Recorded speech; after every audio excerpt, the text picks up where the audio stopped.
नीति वचन 3:3 में, कृपा और सच्चाई तुझसे अलग ना होने पाए, वरन उनको अपने गले का हार बनाना और अपने हृदय रूपी पटिया पर लिखना।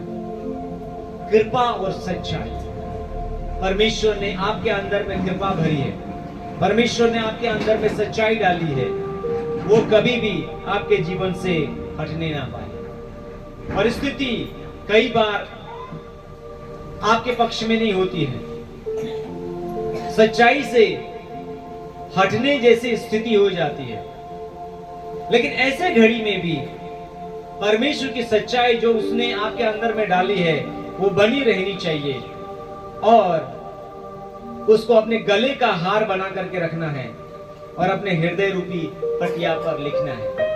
परमेश्वर के वचन को अपने दिल में, अपने हृदय में लिख डालना है। हालेलुया। इसलिए दाऊद कहता है, मैंने तेरे वचन को अपने हृदय में रख छोड़ा है ताकि तेरे विरुद्ध पाप ना करूं। यानी एक इंसान पाप से तभी बच सकता है जब वो परमेश्वर के वचन को अपने हृदय में रख करके छोड़ता है। जब परमेश्वर के वचन को अपने हृदय में रखता है तो हृदय रूपी पटिया पर परमेश्वर को वचन को लिखना बहुत जरूरी है। 4 से हम क्या सीखते हैं? कहता है, और तू परमेश्वर और मनुष्य दोनों का अनुग्रह पाएगा और तू अति बुद्धिमान होगा। परमेश्वर अपने लोगों को बुद्धिमान बनाना चाहते हैं और उसके लिए आपको परमेश्वर का अनुग्रह चाहिए, परमेश्वर की दया चाहिए। जब बुद्धि की जरूरत थी तो सुलेमान ने परमेश्वर के सामने घुटने टेक करके प्रार्थना किया, समर्पित होकर के प्रार्थना किया और वचन में लिखा है परमेश्वर ने उनको बुद्धि दी, उनको धन दिया और उनको वैभव भी दिया। हम भी प्रार्थना कर सकते हैं क्योंकि हमारा भी वही परमेश्वर है।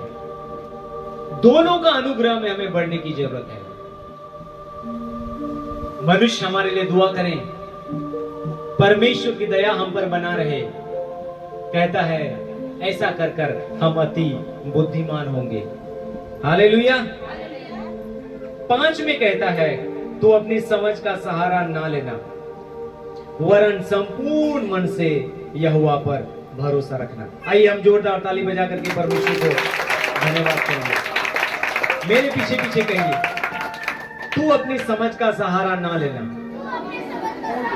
वरन संपूर्ण मन से यहोवा पर भरोसा रखना। यानी आधा अधूरा भरोसा नहीं मांगता है परमेश्वर, पूरा भरोसा मांगता है। कहता है तू अपनी समझ का सहारा ना लेना। कई बार हम भी अपनी समझ का सहारा लेते हैं और सफल नहीं हो पाते। जब यीशु मसीह और उसके चेले लोग झील पार कर रहे थे तो वहां पर आंधी आई थी, तूफान उठा था और वो लोग आगे नहीं बढ़ पा रहे थे।